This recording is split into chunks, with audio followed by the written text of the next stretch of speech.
Muy buenas tardes, amigos. Este es el programa Diálogos del Montonero. Hoy hacemos una pausa sobre la coyuntura. Queremos reflexionar sobre las cosas que tienen que ver con el mediano y largo plazo, con la posibilidad de debatir un Perú hacia adelante. Y para eso a veces hay que mirar hacia atrás. Y uno de los grandes temas que los peruanos en conjunto, cualquiera sea la corriente a la que pertenecemos, a la que pertenezcamos, deberíamos mirar es la tradición política, las influencias políticas.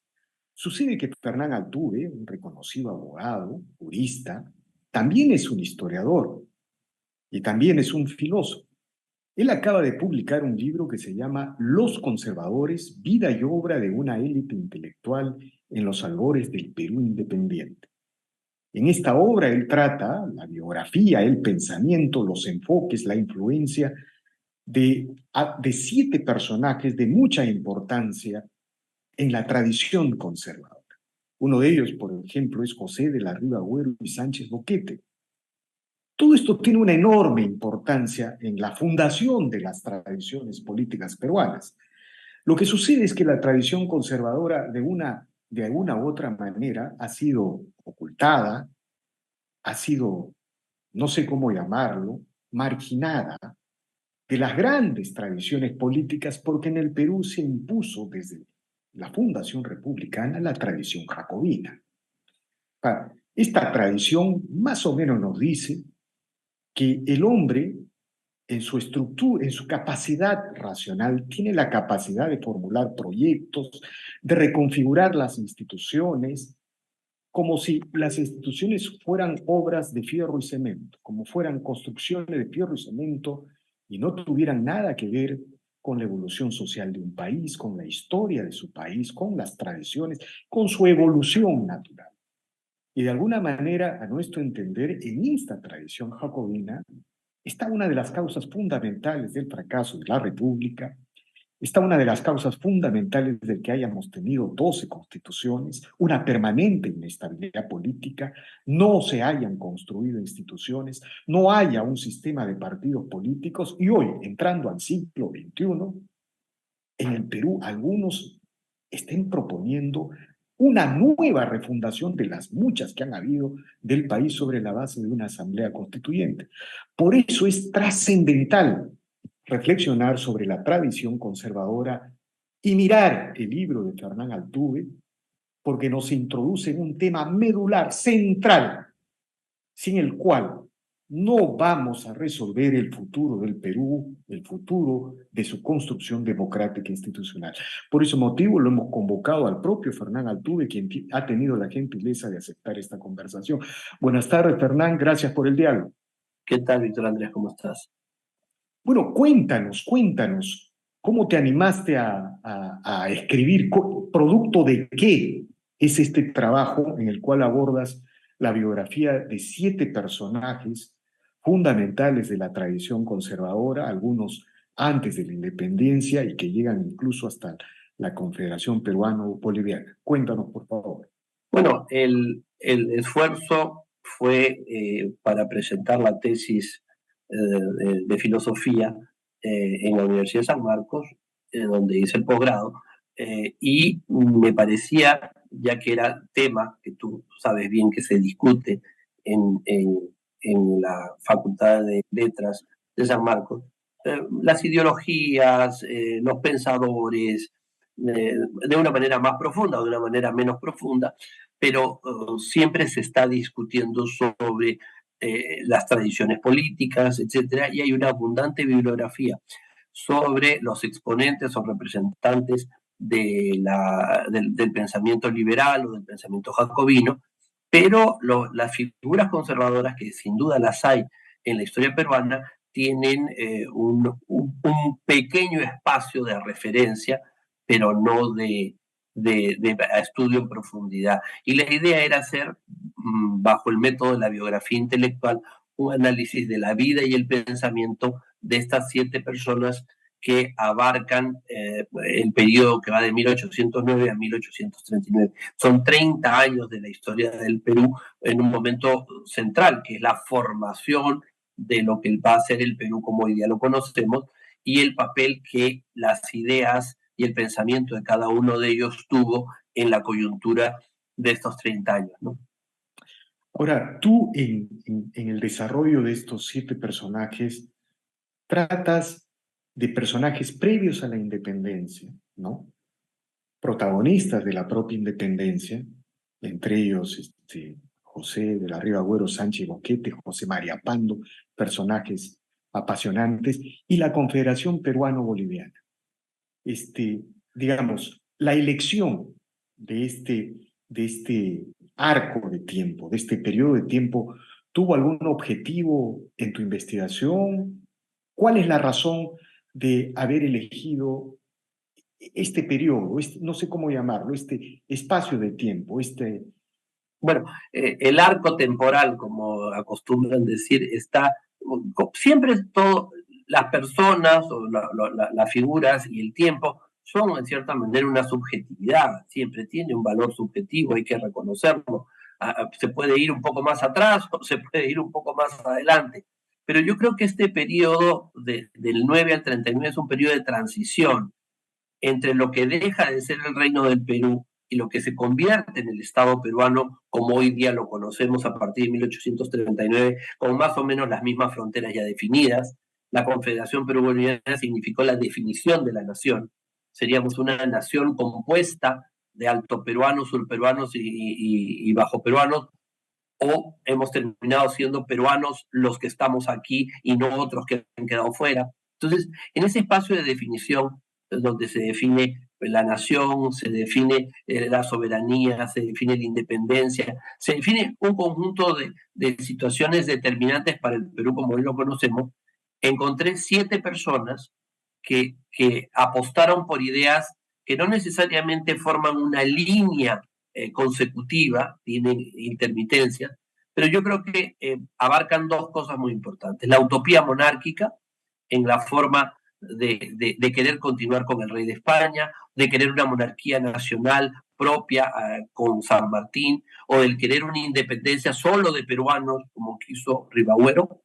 La utopía de la Confederación Perú-Boliviana, que era una utopía de no ser un país cortado, sino un país grande, andino, como había sido hasta el siglo XVIII, y en el medio una figura donde está José María de Pando, al cual le dedico un capítulo solo y exclusivamente a él, porque creo que es el de los 7 el que constituyó un pensamiento más sólido, más íntegro, más, digamos, acabado y sobre todo muy realista para lo que terminó siendo el Perú de hoy, ¿no?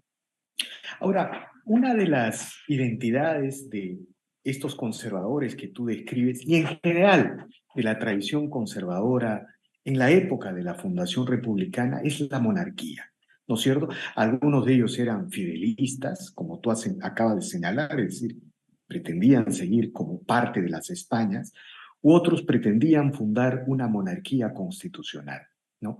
Ahora, mirando las cosas a la distancia, ¿no?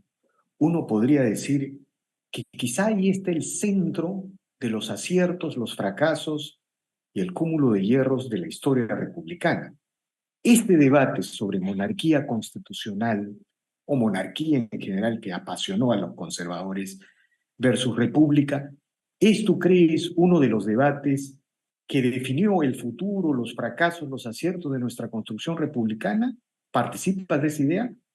Bueno, yo creo que la apuesta de los conservadores con San Martín por tener una monarquía de transición, es decir, entre un virreinato muy institucionalizado, porque el virreinato peruano fue extremadamente institucionalizado, a tal grado que México y Perú son los últimos países en independizarse porque el peso institucional de los virreinatos era muy grande, y la utopía de un modelo de república liberal o de república radical tan contrapuesto a esa realidad, necesitaba, como ocurrió en el caso del Brasil, que fue exitoso durante 70 años, un modelo de transición, una etapa de transición. Eso no se pudo realizar y obviamente en la forma del proyecto de monarquía transicional de Moreno o del mismo presidente Rivagüero de alguna manera,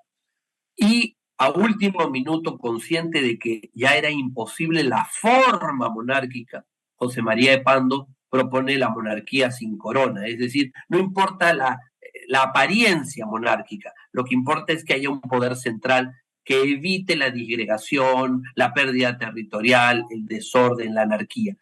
Pero obviamente no lo pudo evitar y desde 1828 hasta la Confederación Peruviana son 10 años donde el Perú se pierde en un caos, ¿no? Y un poco después también.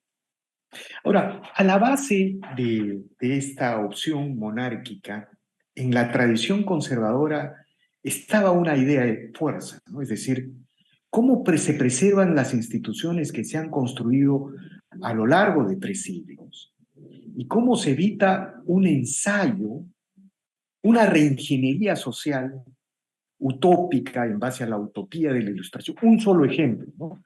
Un solo ejemplo que es realmente estremecedor, ¿no? Cuando se produce la independencia, la mayoría de las tierras del Perú estaban en manos de las comunidades campesinas.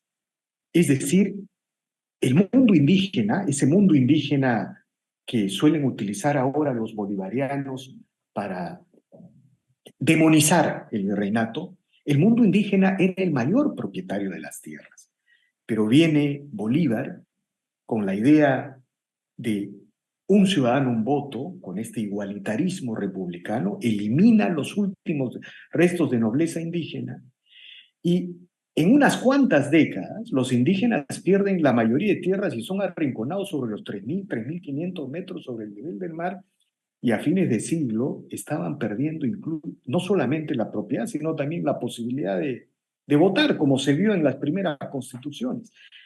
O sea, ¿tú crees que en esta idea de la monarquía estaba esta intención de preservar toda una tradición institucional, como suelen hacer los conservadores, y no rendirse ante una reingeniería utópica, racionalista, como plantearon los fundadores de la República? Es que la distinción en aquel momento, sobre todo, es una distinción que podemos hacer en todo momento, pero en ese momento clara entre lo conservador y lo liberal era reforma o revolución. Exactamente. Esa era la distinción, no la propaganda de la izquierda moderna de mantener todo igual. No, los conservadores querían una reforma. Reforma significa cambio lo que está mal, adecuo lo que está mal, pero lo que está bien no lo toco, no tengo problema.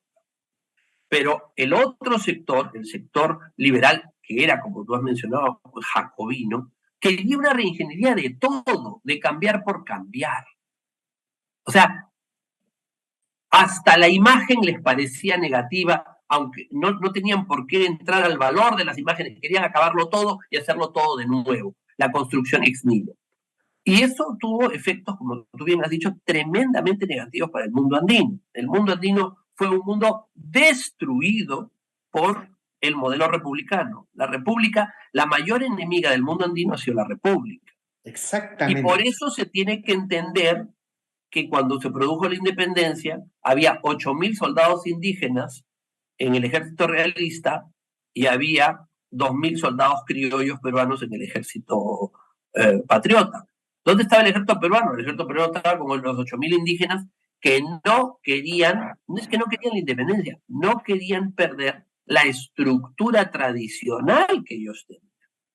La república ha sido enemiga del indígena porque favoreció al hacendado contra la comunidad campesina.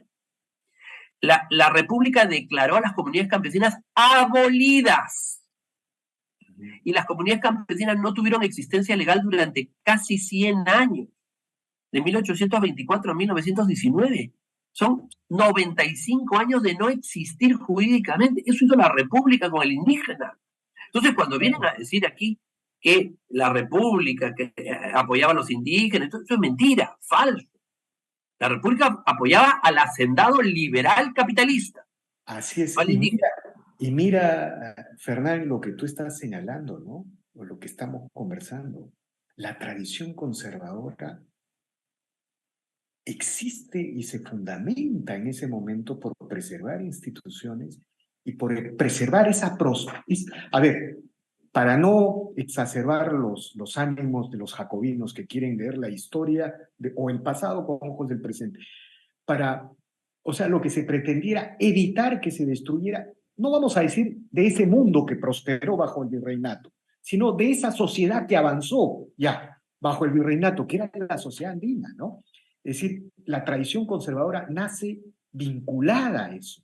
Entonces, ¿cómo explicar, y esta es la pregunta que te quiero formular, que durante la República se haya construido narrativas, relatos, yo también les llamo fábula o narrativa, es lo mismo, fábulas sobre el virreinato como enemigo del mundo indígena?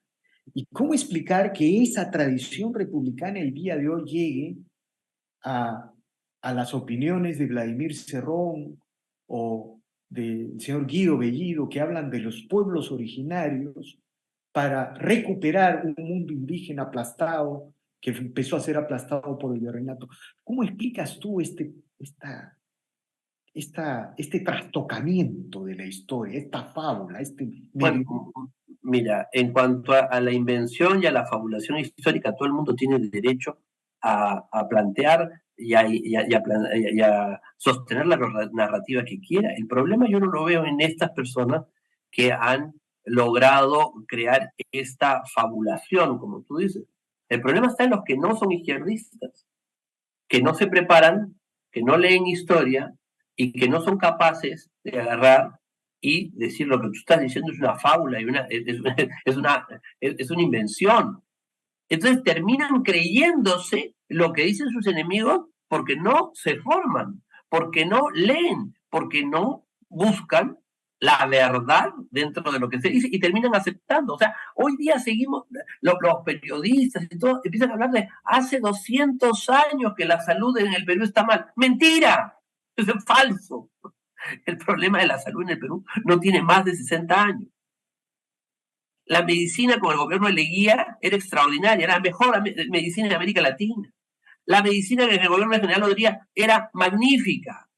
Hasta los años 60 la medicina peruana estaba en el primer mundo. Primer mundo. No era el tercer mundo, no, primer mundo.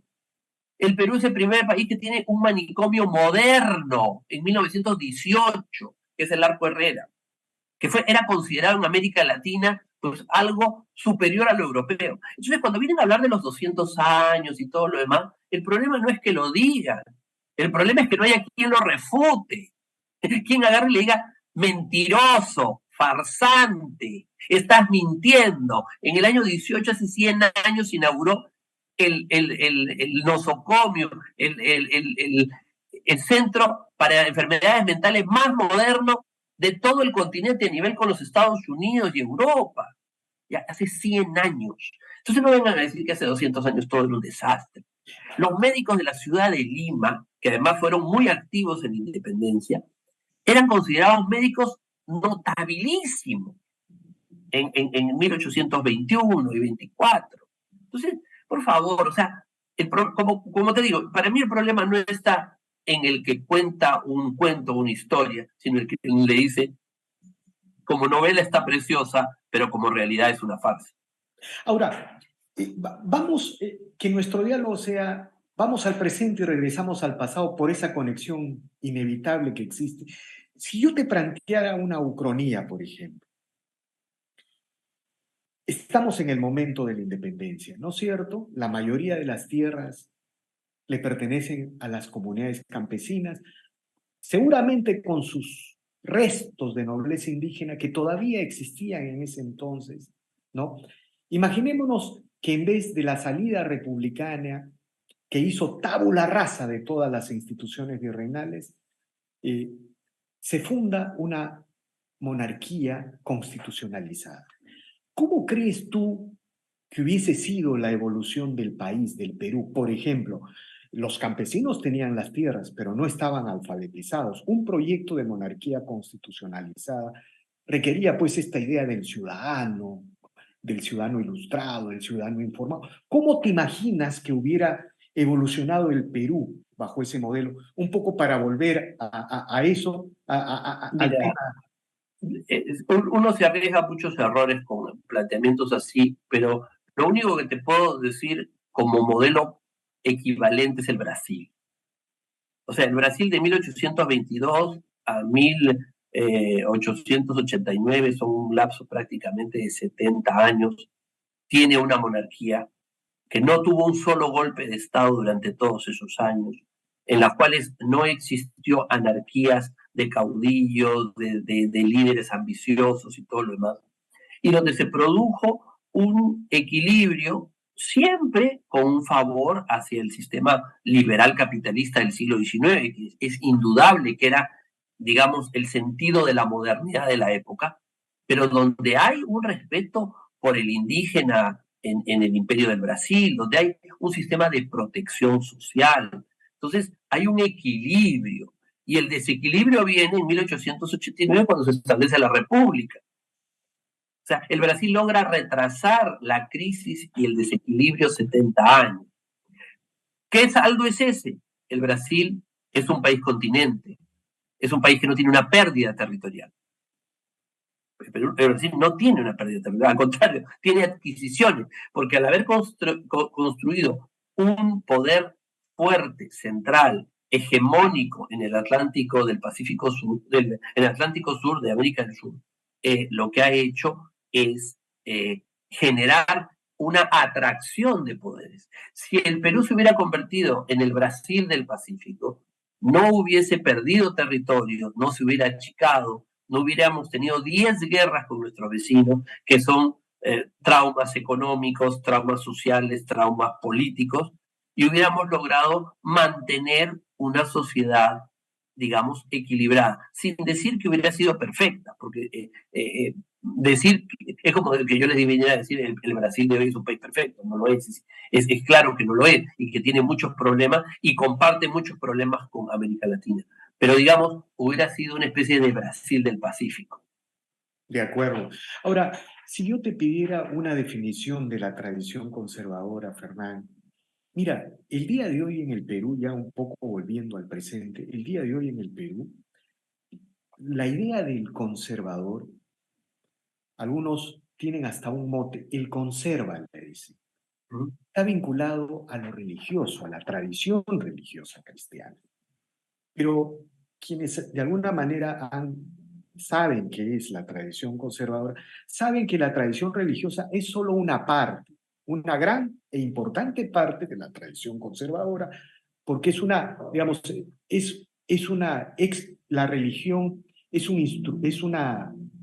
una tradición que ayuda a preservar las instituciones que se han forjado mediante evolución natural de los pueblos.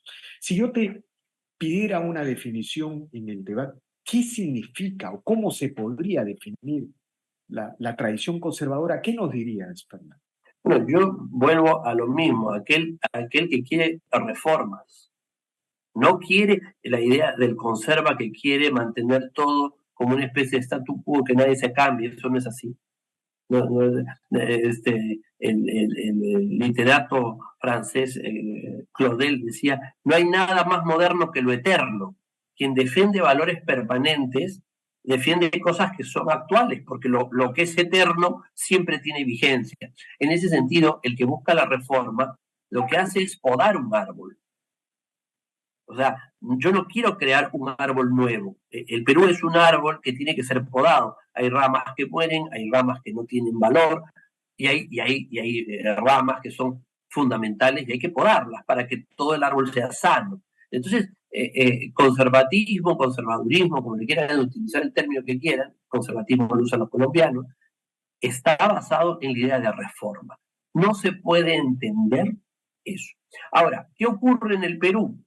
Que al haberse producido digamos, una demolición política en el proceso de independencia, donde obviamente lo conservador no tuvo una fórmula política, porque la fórmula de transición no funcionó y la República Conservadora no era suficientemente sólida, se sostuvo en dos fuerzas reales de la sociedad: la Iglesia y la Fuerza Armada, los militares, que venían del virreinato y que eran dos instituciones que venían del orden virreinal, ayornadas durante la República, pero que eran dos instituciones esencialmente conservadoras de la sociedad. Y entonces, claro, se asocian algunos valores, principios con el orden eclesiástico religioso y otros con el orden de la Fuerza Armada.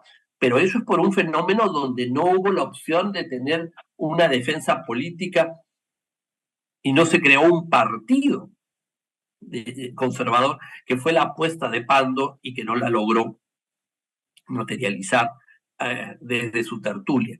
Entonces, claro, las instituciones conservadoras que buscan la reforma son el ejército y la iglesia, porque no quieren la destrucción, sino digamos, la modernización tradicional. Es decir, modernicemos lo que ya no es vigente y conservemos lo que tenga valor. Ahora, un tema final para darle una mirada al Perú actual, Fernán, a partir de estas reflexiones sobre la tradición conservadora. El mundo andino que fue arrinconado por la República, digamos, lentamente se ha vuelto a apropiar del Perú a través de las migraciones andinas. En realidad, Lima es la principal ciudad andina del Perú. Y en general, todas las ciudades, todos los centros de poder político, son las principales ciudades andinas del país, ¿no? Y por otro lado, ese mundo migrante, ese mundo que migró, es un mundo emergente e informal. Entonces, cuando uno va al mundo emergente e informal, encuentra familias, encuentra propiedad, encuentra mercados. Entonces, desde una visión conservadora, por otro lado, tú tienes el Perú formal que quiere estabilidad laboral, por ejemplo, ¿no? El Perú formal que quiere estabilidad laboral contra los libres contratos que se producen en Juliaca, en los mercados de Juliaca, en el mercado de Huancayo, en los mercados de Lima. Entonces, si yo te preguntara como conservador, con ojos de filósofo conservador, ¿no? ¿Dónde está la tradición conservadora en el Perú, aparte de las tradiciones religiosas que envuelven a todos los sectores de la sociedad? ¿Qué podríamos decir, Fernando? Mira, la pregunta que haces es muy importante porque el Estado que existe hoy día en el Perú eh, eh, es un Estado heredero del republicanismo jacobino.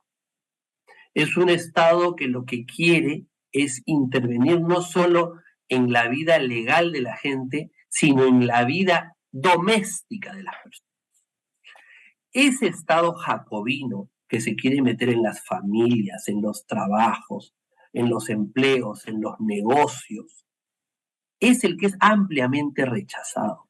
Fue rechazado en el siglo XIX y obviamente encontraba el rechazo, sobre todo en la sociedad andina, colocada en Arequipa, Cusco, Puno, Huancayo, pero logró estar en la plataforma litoral del Perú. La creación del APRA como un movimiento progresista y de las azucareras y de la modernización agroindustrial son el músculo económico de ese Estado republicano y liberal. Pero como tú bien has dicho, a partir de unos 60 años para acá, el desborde popular se ha convertido en un desplazamiento de migración andina por donde se le vea. Y esos migrantes, que son profundamente contrarios a ese Estado republicano jacobino, resisten contra él. Y la formalidad, que no digo que esté mal, pero esa forma de formalidad socialdemócrata, de modelo europeo de los años 45 o del modelo que podrían llamar caviar en algunos casos, de los derechos sociales, de los derechos individuales, de derechos sexuales. Ese Estado es profundamente reaccionario ante los ojos de este pueblo que rechaza que se intervenga en su familia, que rechaza que se intervenga en su negocio, que rechaza que se intervenga en sus relaciones de vida. La informalidad, que está mal vista desde los sectores elitistas de la sociedad, en el fondo es una gran rebelión conservadora contra un Estado jacobino que ha fracasado en el Perú, pero se resiste a morir. Muy bien, Fernán, infinitamente agradecido por estas reflexiones. Y bueno, tu libro es un libro sobre conservadores, escrito por un conservador, no solamente, no sé si conservador a secas o conservador liberal, como se llaman algunos, ¿no? Pero está escrito desde una orilla no progresista, porque en el Perú generalmente todos los, digamos, las interpretaciones, exceptuando salvadas, valiosas excepciones, la mayoría de las interpretaciones sobre la tradición conservadora se han hecho desde la orilla progresista. Y bueno, ojalá que tu libro no tenga la recepción como lo está teniendo, creo que está primero en ventas. Está primero en ventas, muchísimas gracias a los lectores, sí. Sí, ¿no? Está Sí, primero sí. en ventas ahorita, pero que se convierta en un libro de debate, de reflexión. Y felicitaciones por el trabajo, Fernando. Gracias, Víctor Andrés. Lo importante para mí de esta conversación y de lo que acabas de decir al final es que las personas que no pertenecemos al polo progresista, por utilizar un término que abre espacio a todo el mundo, lleguemos a la conclusión de que no solo somos buenos para producir y para generar empleo, sino también somos buenos para pensar y para que nuestro pensamiento pueda ser escuchado y tenga un lugar en el debate público. Felicitaciones, Fernán, y por favor hay que seguir en esa empresa de reflexionar y de escribir, porque así se construyen los grandes países, las grandes sociedades. Te agradezco infinitamente por este. Muchas gracias, Víctor Andrés. Bien, amigos, esta ha sido una nueva edición de Diálogos del Montonero. Regresamos en la siguiente edición.